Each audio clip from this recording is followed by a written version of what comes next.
किताब तूफाना दा शाह असवार शहीद करतार सिंह सराभा। लेखक सरदार अजमेर सिंह। आवाज़ भाई गुरजंट सिंह रूपोवाली। भाग 22वां।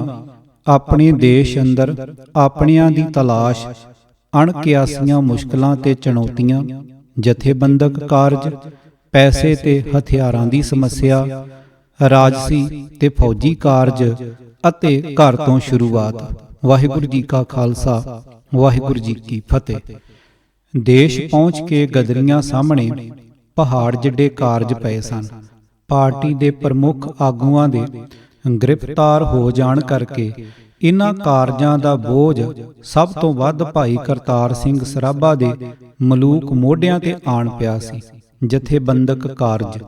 ਗਦਰ ਪਾਰਟੀ ਦੀ ਸਥਾਪਨਾ ਕਰਨ ਵੇਲੇ ਘੱਟੋ ਘੱਟ 5-6 ਸਾਲਾਂ ਦਾ ਸਮਾਂ ਮਿੱਥ ਕੇ ਕੰਮਾਂ ਦੀ ਵਿਉਂਤਬੰਦੀ ਕੀਤੀ ਗਈ ਸੀ, ਜਿਸ ਅਨੁਸਾਰ ਅਮਰੀਕਾ, ਕੈਨੇਡਾ ਤੇ ਧੁਰ ਪੂਰਬ ਦੇ ਟਾਪੂਆਂ ਅੰਦਰ ਪਾਰਟੀ ਦਾ ਮਜ਼ਬੂਤ ਢਾਂਚਾ ਖੜਾ ਕਰ ਲੈਣ ਤੋਂ ਬਾਅਦ ਭਾਰਤ ਅੰਦਰ ਵੀ ਉਸੇ ਨਮੂਨੇ ਤੇ ਕੰਮ ਕਰਨ ਦੀ ਕਲਪਨਾ ਕੀਤੀ ਗਈ ਸੀ। ਉਸ ਵਕਤ ਗਦਰੀ ਆਗੂਆਂ ਨੂੰ ਦੇਸ਼ ਦੀ ਆਮ ਜਨਤਾ ਤੋਂ ਇਲਾਵਾ ਕੁਝ ਬਾਰਸੂ ਕੌਮੀ ਆਗੂਆਂ ਵੱਲੋਂ ਵੀ ਪੁਰਜੋਸ਼ ਹਮਾਇਤ ਮਿਲਣ ਦੀ ਉਮੀਦ ਸੀ, ਪਰ ਜੰਗ ਅੰਦਾਜ਼ੇ ਨਾਲੋਂ ਬਹੁਤ ਪਹਿਲਾਂ ਛਿੜ ਪੈਣ ਕਰਕੇ ਪਾਰਟੀ ਨੂੰ ਇੱਕਦਮ ਆਪਣੀ ਪਹਿਲੀ ਯੋਜਨਾ ਬਦਲਣੀ ਪੈ ਗਈ ਸੀ। ਗਦਰੀਆਂ ਨੂੰ ਬਹੁਤ ਕਾਹਲੀ ਨਾਲ ਹਫੜਾ ਦਫੜੀ ਵਿੱਚ ਦੇਸ਼ ਨੂੰ ਚੱਲਣਾ ਪੈ ਗਿਆ ਸੀ। ਜੰਗ ਛਿੜਨ ਤੋਂ ਪਹਿਲਾਂ ਦੇਸ਼ ਅੰਦਰ ਆ ਕੇ ਜਿਸ ਕਿਸਮ ਦੀਆਂ ਤਿਆਰੀਆਂ ਕਰਨ ਬਾਰੇ ਸੋਚਿਆ ਗਿਆ ਸੀ, ਉਹਨਾਂ ਉੱਤੇ ਇੰਨ ਬਿੰਨ ਅਮਲ ਕਰਨਾ ਸੰਭਵ ਨਹੀਂ ਰਿਹਾ ਸੀ। ਸਭ ਕੁਝ ਨਵੇਂ ਸਿਰਿਓਂ ਸੋਚਣਾ, ਵਿਉਂਤਣਾ ਤੇ ਕਰਨਾ ਪੈ ਗਿਆ ਸੀ। ਹਾਲਤਾਂ ਕਈ ਪੱਖਾਂ ਤੋਂ ਉਲਟੇ ਰੁਖ ਮੋੜਾ ਕੱਟ ਗਈਆਂ ਸਨ। ਪਾਰਟੀ ਨੂੰ ਸਭ ਨਾਲੋਂ ਵੱਡੀ ਸੱਟ ਇਹ ਵੱਜੀ ਸੀ ਕਿ ਇਸ ਦੇ ਕੁਝ ਚੋਟੀ ਦੇ ਆਗੂ ਪ੍ਰਧਾਨ ਸੋਹਣ ਸਿੰਘ ਭਕਨਾ ਸਮੇਤ ਦੋਨੋਂ ਮੀਤ ਪ੍ਰਧਾਨ ਭਾਈ ਕੇਸਰ ਸਿੰਘ ਠਾਠਗੜ੍ਹ ਤੇ ਭਾਈ ਜਵਾਲਾ ਸਿੰਘ ਠੱਠੀਆਂ ਅਤੇ ਮਾਸਟਰ ਊਧਮ ਸਿੰਘ ਕਸੇਲ ਆਦਿ ਜਹਾਜ਼ਾਂ ਤੋਂ ਉਤਰਦੇ ਹੀ ਗ੍ਰਿਫਤਾਰ ਕਰ ਲਏ ਗਏ ਸਨ, ਜਿਸ ਨਾਲ ਲੀਡਰਸ਼ਿਪ ਦਾ ਵੱਡਾ ਖਲਾਅ ਪੈਦਾ ਹੋ ਗਿਆ ਸੀ। ਇਸ ਦੇ ਨਾਲ ਹੀ ਦਰਜਨਾਂ ਦੀ ਗਿਣਤੀ ਵਿੱਚ ਤਜਰਬੇਕਾਰ ਵਰਕਰ ਵੀ ਜੇਲ੍ਹਾਂ ਵਿੱਚ ਬੰਦ ਕਰ ਦਿੱਤੇ ਗਏ ਸਨ, ਜਿਸ ਸਦਕਾ ਪਾਰਟੀ ਦਾ ਜਥੇਬੰਦਕ ਢਾਂਚਾ ਪੂਰੀ ਤਰ੍ਹਾਂ ਬਿਖਰ ਗਿਆ ਸੀ। ਖਿੰਡੇ ਬਿਖਰੇ ਪਾਰਟੀ ਵਰਕਰਾਂ ਨਾਲ ਤਾਲਮੇਲ ਕਰਨਾ ਅਤੇ ਉਹਨਾਂ ਨੂੰ ਕੋਈ ਜਥੇਬੰਦਕ ਸਰੂਪ ਦੇਣਾ ਪਹਿਲੀ ਲੋੜ ਬਣ ਗਈ ਸੀ। ਇਸ ਤੋਂ ਬਿਨਾਂ ਹੋਰ ਕੋਈ ਵੀ ਕੰਮ ਕਰ ਸਕਣਾ ਸੰਭਵ ਨਹੀਂ ਸੀ, ਪਰ ਸਰਕਾਰੀ ਸਖਤੀਆਂ ਕਰਕੇ ਅਤੇ ਬਾਹਰੋਂ ਆਏ ਇਨਕਲਾਬੀਆਂ ਨੂੰ ਸਥਾਨਕ ਹਾਲਤਾਂ ਦਾ ਪੂਰਾ ਗਿਆਨ ਨਾ ਹੋਣ ਕਾਰਨ ਇਹ ਕਾਰਜ ਬਹੁਤ ਦੁੱਭਰ ਬਣ ਗਿਆ ਸੀ।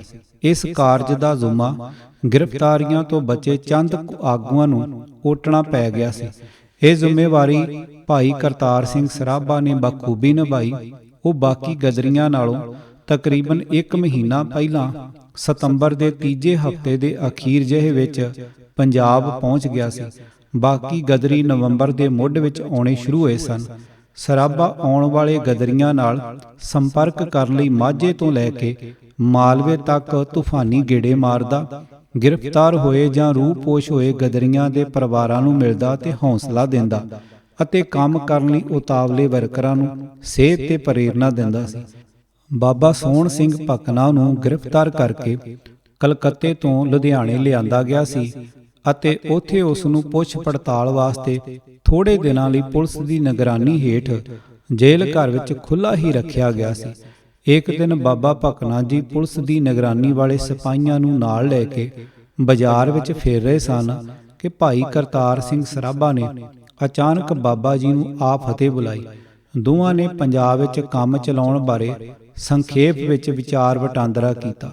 ਬਾਬਾ ਜੀ ਨੇ ਭਾਈ ਸਰਾਭਾ ਨੂੰ ਕਿਹਾ ਕਿ ਉਹ ਅੰਮ੍ਰਿਤਸਰ ਜਾ ਕੇ ਸਿੱਖ ਆਗੂਆਂ ਨੂੰ ਮਿਲੇ ਅਤੇ ਉਹਨਾਂ ਨਾਲ ਰਾਜਸੀ ਸਲਾਹ ਮਸ਼ਵਰਾ ਕਰਕੇ ਕੰਮ ਕਰਨ ਦੀ ਵਿਉਂਤ ਬਣਾਈ ਜਾਵੇ। ਇਸ ਤੋਂ ਥੋੜੇ ਦਿਨਾਂ ਬਾਅਦ ਬਾਬਾ ਜੀ ਨੂੰ ਜੇਲ੍ਹ ਵਿੱਚ ਬੰਦ ਕਰਨ ਲਈ ਲੁਧਿਆਣੇ ਤੋਂ ਮੁਲਤਾਨ ਭੇਜਣ ਦਾ ਹੁਕਮ ਹੋ ਗਿਆ।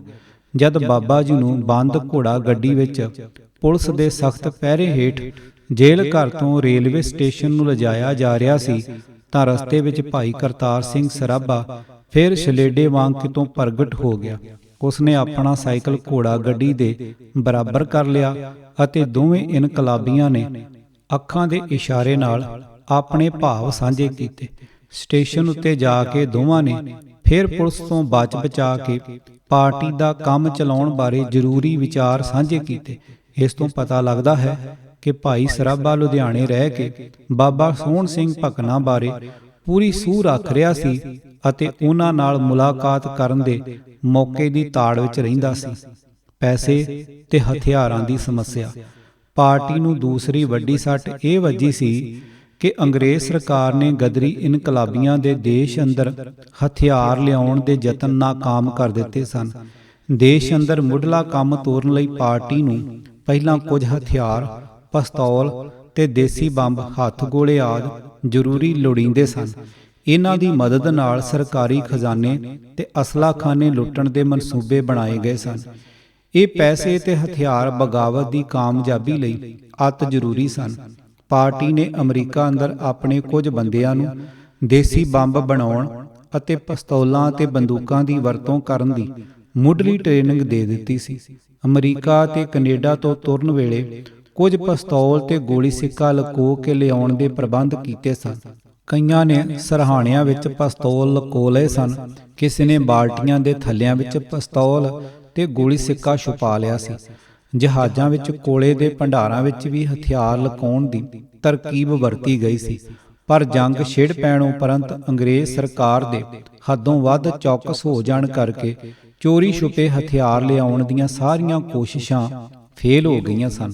ਬਾਬਾ ਸੋਹਣ ਸਿੰਘ ਭਕਨਾ ਨੇ ਯੋਕੋਹਾਮਾ ਵਿਖੇ ਕਾਮਾਗਾਟਾ ਮਾਰੂ ਦੇ ਮੁਸਾਫਰਾਂ ਨੂੰ ਦੇਸ਼ ਅੰਦਰ ਲਿਜਾਣ ਲਈ ਜਿਹੜੇ 200 ਪਿਸਤੌਲ ਤੇ ਸੈਂਕੜਿਆਂ ਦੀ ਗਿਣਤੀ ਵਿੱਚ ਕਾਰਤੂਸ ਦਿੱਤੇ ਸਨ, ਸਖਤ ਤਲਾਸ਼ੀਆਂ ਦੀ ਵਜ੍ਹਾ ਕਰਕੇ ਉਹ ਕਲਕੱਤੇ ਪੁੱਜਣ ਤੋਂ ਪਹਿਲਾਂ ਹੀ ਸਮੁੰਦਰ ਵਿੱਚ ਸੁੱਟਣੇ ਪੈ ਗਏ ਸਨ। ਇਸੇ ਤਰ੍ਹਾਂ ਬਾਬਾ ਭਕਨਾ ਨੇ ਸ਼ੰਘਾਈ ਤੋਂ ਆਪਣੇ ਨਾਲ 80 ਪਿਸਤੌਲ ਲਿਆਉਣ ਦਾ ਇੰਤਜ਼ਾਮ ਕੀਤਾ ਸੀ। ਬਾਬਾ ਜੀ ਇਹ ਪਿਸਤੌਲ ਪੇਟੀ ਵਿੱਚ ਰੱਖ ਕੇ ਸੁੱਖੀ ਸਾਂਦੀ ਹਾਂਗਕਾਂਗ ਲੈ ਆਏ ਸਨ। ਪਰ ਹਾਂਗਕਾਂਗ ਵਿਖੇ ਡਾਕਟਰ ਮਥਰਾ ਸਿੰਘ ਨੇ ਇਹ ਇਤਲਾਹ ਦਿੱਤੀ ਸੀ ਕਿ ਇੱਕ ਕੋਰੀ ਪਲਟਨ ਪੀਨਾਂਗ ਤੋਂ ਭਾਰਤ ਨੂੰ ਜਾ ਰਹੀ ਸੀ ਅਤੇ ਉਸ ਪਲਟਨ ਦੇ ਇੱਕ ਗੋਰੇ ਅਫਸਰ ਦਾ ਅਰਦਲੀ ਇੱਕ ਸਿੱਖ ਭਰਾ ਸੀ ਜਿਹੜਾ ਗਦਰ ਪਾਰਟੀ ਦਾ ਪੱਕਾ ਹਮੈਤੀ ਸੀ। ਡਾਕਟਰ ਮਥਰਾ ਸਿੰਘ ਨੇ ਉਸ ਸਿੱਖ ਅਰਦਲੀ ਨਾਲ ਪਿਸਤੌਲਾਂ ਵਾਲੀ ਪੇਟੀ ਲਿਜਾਣ ਬਾਰੇ ਗੱਲ ਪੱਕੀ ਕਰ ਲਈ ਸੀ। ਗੋਰੀ ਪਲਟਨ ਦੇ ਜਹਾਜ਼ ਰਾਹੀਂ ਹਥਿਆਰ ਭੇਜਣ ਦੀ ਤਜਵੀਜ਼ ਸਾਰਿਆਂ ਨੂੰ ਵੱਧ ਸੁਰੱਖਿਅਤ ਤੇ ਭਰੋਸੇਯੋਗ ਜਾਪੀ। ਇਸ ਕਰਕੇ 80 ਪਿਸਤੌਲਾਂ ਨਾਲ ਭਰੀ ਪੇਟੀ ਬੜੀ ਉਮੀਦ ਤੇ ਚਾਅ ਨਾਲ ਸਿੱਖ ਅਰਦਲੀ ਨੂੰ ਸੌਂਪ ਦਿੱਤੀ ਗਈ ਸੀ, ਜਿਸ ਨੇ ਕਲਕੱਤੇ ਜਾ ਕੇ ਇਹ ਪੇਟੀ ਗਦਰੀਆਂ ਨੂੰ ਦੇ ਦੇਣੀ ਸੀ। ਪਰ ਇਸ ਪੇਟੀ ਨਾਲ ਜੋ ਹੋਇਆ ਉਸ ਦਾ ਦਰਦਨਾਕ ਵਰਣਨ ਬਾਬਾ ਜੀ ਨੇ ਇੰਜ ਕੀਤਾ ਹੈ। ਸਾਡਾ ਤੇ ਉਸ ਗੋਰਾ ਪਲਟਣ ਵਾਲਾ ਜਹਾਜ਼ ਹਾਂਗਕਾਂਗ ਤੋਂ ਇਕੱਠੇ ਹੀ ਨਿਕਲੇ ਤੇ ਇਕੱਠੇ ਹੀ ਸਿੰਗਾਪੁਰ ਪਹੁੰਚੇ। ਅਗਾਂਹ ਸਿੰਗਾਪੁਰ ਤੋਂ ਵੀ ਇਕੱਠੇ ਹੀ ਤੁਰੇ ਤੇ ਇਕੱਠੇ ਹੀ ਪਿਨਾਂਗ ਪਹੁੰਚੇ। ਪਰ ਪਿਨਾਂਗ ਪਹੁੰਚਦਿਆਂ ਸਾਰ ਉਸ ਜਹਾਜ਼ ਨੂੰ ਤਾਰ ਦੇ ਜ਼ਰੀਏ ਤੁਰੰਤ ਹੁਕਮ ਮਿਲ ਗਿਆ ਸੀ ਕਿ ਉਹ ਹਿੰਦੁਸਤਾਨ ਦੀ ਥਾਂ ਸਿੱਧਾ ਫਰਾਂਸ ਨੂੰ ਜਾਵੇ। ਬਸ ਫੇਰ ਕੀ ਸੀ, ਸਾਡੇ ਵੇਖਦਿਆਂ ਵੇਖਦਿਆਂ ਹੀ ਉਹ ਸਾਡੇ ਕਲੇਜੇ ਧੂ ਕੇ ਤੁਰ ਗਿਆ ਤੇ ਸਾਡੇ ਯਤਨਾਂ ਦੀ ਪੱਟੀ ਮੇਸ ਕਰ ਗਿਆ। ਭਾਈ ਕਾਂਸ਼ੀ ਰਾਮ ਮੜੌਲੀ ਨੇ ਅਮਰੀਕਾ ਤੋਂ ਤੁਰਨ ਲੱਗਿਆਂ 2 ਪੇਟੀਆਂ ਹਥਿਆਰਾਂ ਦੀਆਂ ਕਿਸੇ ਦੂਸਰੇ ਜਹਾਜ਼ ਵਿੱਚ ਲਾਲ ਸਿੰਘ ਰਾਜਪੂਤ ਦੇ ਨਾਂ ਤੇ ਜਲੰਧਰ ਲਈ ਬੁੱਕ ਕਰਵਾ ਦਿੱਤੀਆਂ ਸਨ। ਭਾਈ ਕਾਂਸ਼ੀ ਰਾਮ ਨੂੰ ਉਮੀਦ ਸੀ ਕਿ ਉਸ ਦੇ ਪਹੁੰਚਣ ਤੱਕ ਇਹ ਪੇਟੀਆਂ ਜਲੰਧਰ ਪੁੱਜ ਜਾਣਗੀਆਂ। ਪ੍ਰਤੱਖ ਤੌਰ ਤੇ ਲਾਲ ਸਿੰਘ ਰਾਜਪੂਤ ਫਰਜ਼ੀ ਨਾਂ ਸੀ ਅਤੇ ਪਾਰਟੀ ਦੇ ਕਿਸੇ ਜ਼ਿੰਮੇਵਾਰ ਬੰਦੇ ਨੂੰ ਆਪਣੇ ਆਪ ਨੂੰ ਲਾਲ ਸਿੰਘ ਰਾਜਪੂਤ ਦੱਸ ਕੇ ਜਲੰਧਰ ਦੇ ਸਟੇਸ਼ਨ ਤੋਂ ਇਹ ਪੇਟੀਆਂ ਛੁਡਵਾਉਣ ਬਾਰੇ ਸੁਨੇਹਾ ਲਾਇਆ ਗਿਆ ਹੋਵੇਗਾ।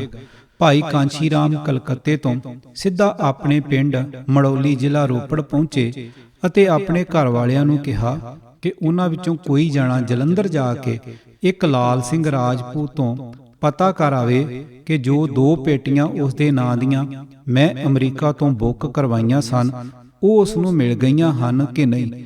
ਪਰ ਬਦਕਿਸਮਤੀ ਨਾਲ ਇਹ ਪੇਟੀਆਂ ਵੀ ਮਿੱਥੀ ਮੰਜ਼ਲ ਤੇ ਨਾ ਪਹੁੰਚ ਸਕੀਆਂ। ਜਾਪਦਾ ਹੈ ਕਿ ਗਦਰੀਆਂ ਨੂੰ ਲੈ ਕੇ ਆ ਰਹੇ ਜਹਾਜ਼ਾਂ ਨੂੰ ਰਸਤੇ ਵਿੱਚ ਲੰਮਾ ਚਿਰ ਡੱਕੀ ਰੱਖਣ ਅਤੇ ਭਾਰਤ ਪਹੁੰਚਣ ਤੇ ਜਹਾਜ਼ਾਂ ਦੀ ਬਰੀਕੀ ਨਾਲ ਛਾਣਬੀਣ ਕਰਨ ਕਰਕੇ ਇਹ ਪੇਟੀਆਂ ਉਮੀਦ ਨਾਲੋਂ ਬਹੁਤ ਪਛੜ ਕੇ ਕਲਕੱਤੇ ਪਹੁੰਚੀਆਂ।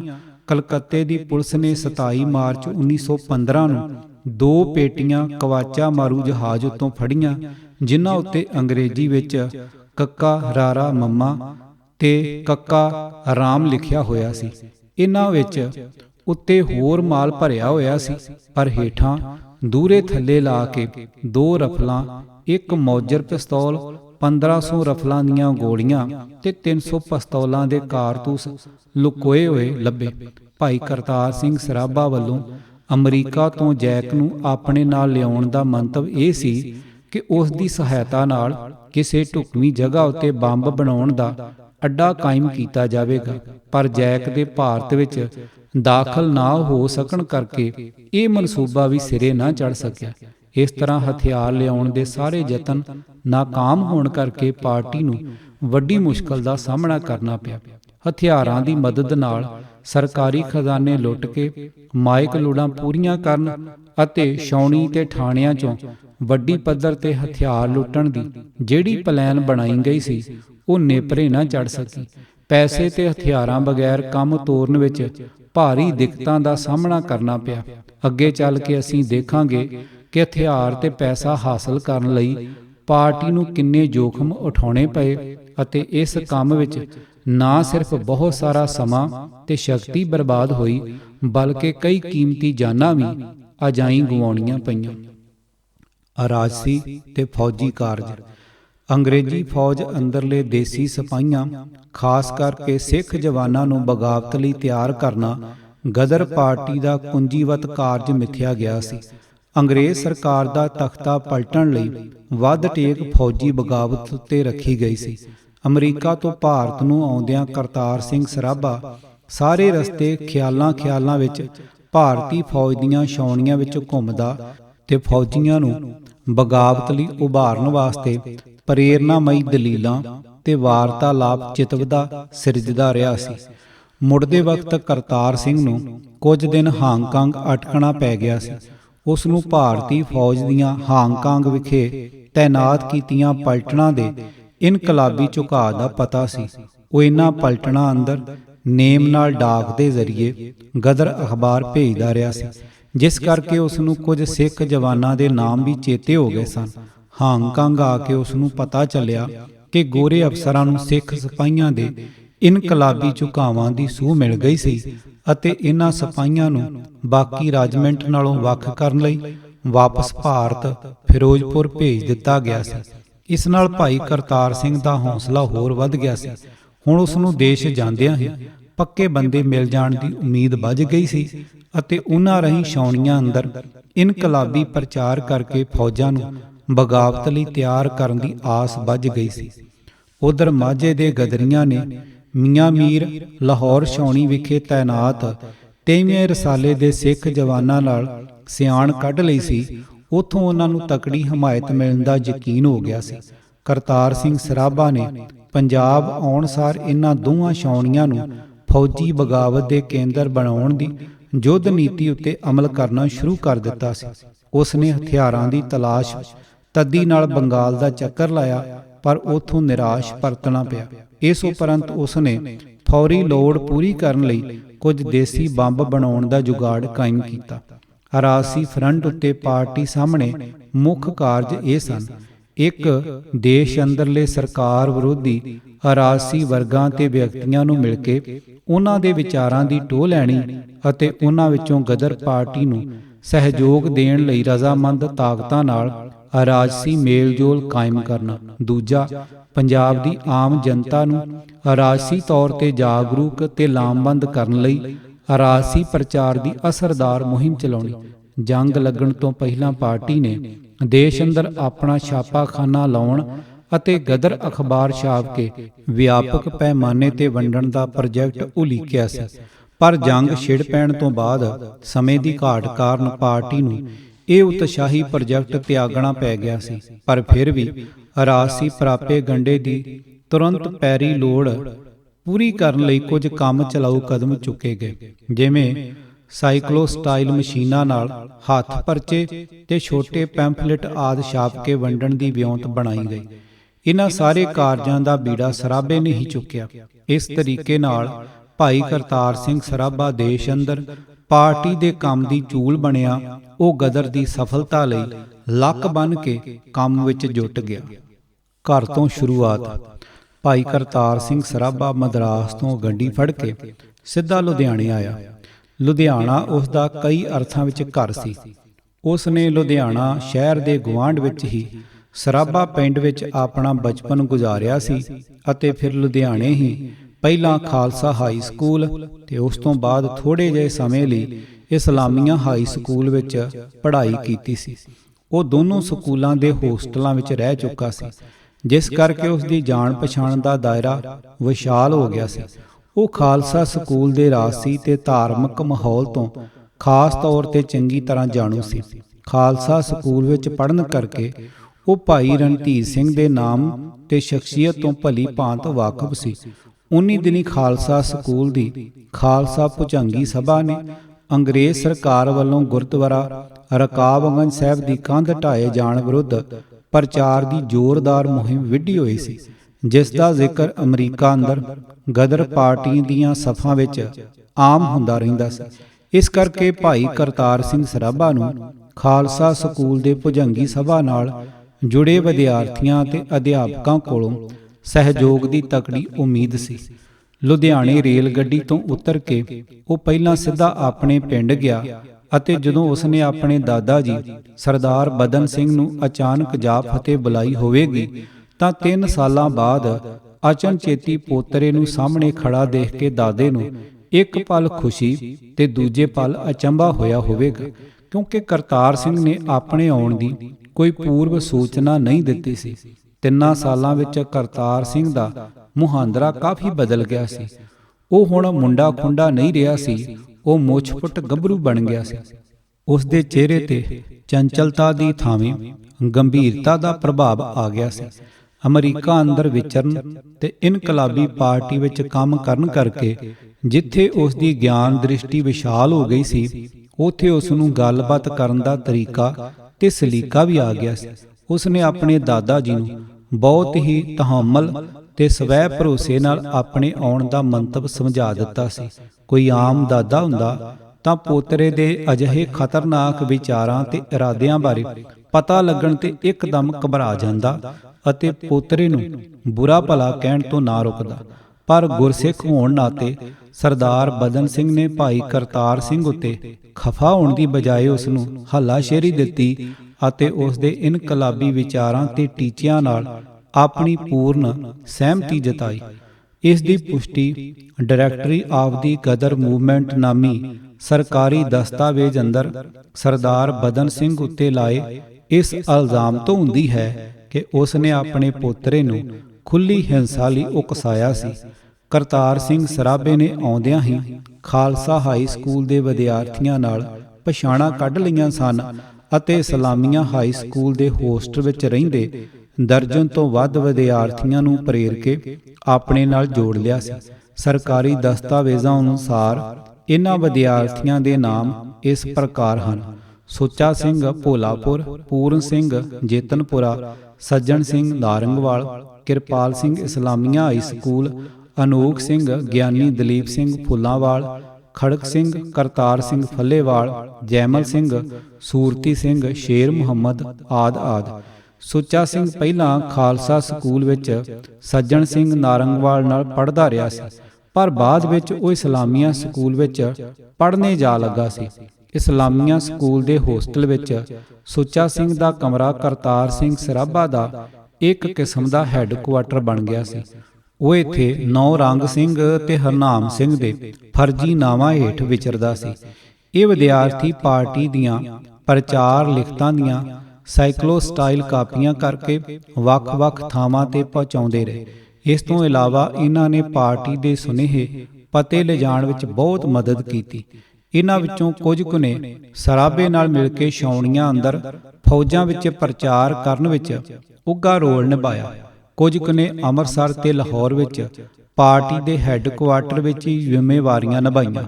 ਕਰਤਾਰ ਸਿੰਘ ਸਰਾਭੇ ਦੇ ਲੁਧਿਆਣੇ ਦੇ ਸਹਿਯੋਗੀਆਂ ਬਾਰੇ ਜਾਣਕਾਰੀ ਦਿੰਦਿਆਂ ਭਾਈ ਰਣਧੀਰ ਸਿੰਘ ਦੇ ਜਥੇ ਦੇ ਅਹਿਮ ਮੈਂਬਰ ਗਿਆਨੀ ਨਾਰ ਸਿੰਘ ਨੇ ਲਿਖਿਆ ਹੈ: ਵਿਦਿਆਰਥੀਆਂ ਤੋਂ ਬਿਨਾਂ ਜ਼ਿਲ੍ਹਾ ਲੁਧਿਆਣਾ ਵਿੱਚ ਭਾਈ ਦੇਵਾ ਸਿੰਘ, ਪਿੰਡ ਆਨੰਦਪੁਰ ਸਰਦਾਰ ਲਾਲ ਸਿੰਘ ਡਾਇਰੈਕਟਰ ਐਗਰੀਕਲਚਰ ਪੰਜਾਬ ਦੇ ਵੱਡੇ ਭਰਾ, ਤੇ ਭਾਈ ਕਾਹਨ ਸਿੰਘ ਪਿੰਡ ਹਸਨਪੁਰ ਸਰਦਾਰ ਕਰਤਾਰ ਸਿੰਘ ਨਾਲ ਰਲ ਕੇ ਗਦਰ ਦਾ ਕੰਮ ਬੜੀ ਸਰਗਰਮੀ ਨਾਲ ਕਰਨ ਲੱਗ ਪਏ।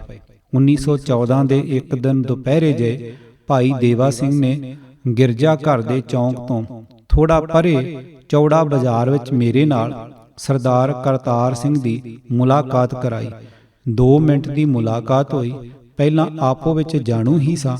ਕਰਤਾਰ ਸਿੰਘ ਹੋਰਾਂ ਮੈਨੂੰ ਵੇਖਦਿਆਂ ਹੀ ਕਿਹਾ, ਇਹ ਤਾਂ ਸਾਡੇ ਸੱਜਣ ਹਨ। ਇਸ ਤੋਂ ਪਿੱਛੋਂ ਮੇਰੇ ਨਾਲ ਉਹਨਾਂ ਦਾ ਮੇਲ 19 ਫਰਵਰੀ 1915 ਦੀ ਰਾਤ ਨੂੰ ਫਿਰੋਜ਼ਪੁਰ ਛਾਉਣੀ ਵਿੱਚ ਹੀ ਹੋਇਆ। ਉਪਰੋਕਤ ਕਥਨ ਤੋਂ ਸਰਾਭਾ ਦੀ ਭੁਜੰਗੀ ਸਭਾ ਦੇ ਮੈਂਬਰਾਂ ਨਾਲ ਪੁਰਾਣੀ ਜਾਣ ਪਛਾਣ ਸਿੱਧ ਹੁੰਦੀ ਹੈ। ਕਿਤਾਬ ਤੂਫਾਨਾਂ ਦਾ ਸ਼ਾਹ ਸਵਾਰ ਸ਼ਹੀਦ ਕਰਤਾਰ ਸਿੰਘ ਸਰਾਭਾ, ਲੇਖਕ ਸਰਦਾਰ ਅਜਮੇਰ ਸਿੰਘ, ਆਵਾਜ਼ ਭਾਈ ਗੁਰਜੰਟ ਸਿੰਘ ਰੂਪੋਵਾਲੀ, ਭਾਗ 22ਵਾਂ। ਪੂਰੀ ਕਿਤਾਬ ਸੁਣਨ ਲਈ YouTube channel Gurjant Singh Rupowali subscribe ਕਰੋ। ਵਾਹਿਗੁਰੂ ਜੀ ਕਾ ਖਾਲਸਾ, ਵਾਹਿਗੁਰੂ ਜੀ ਕੀ ਫਤਿਹ।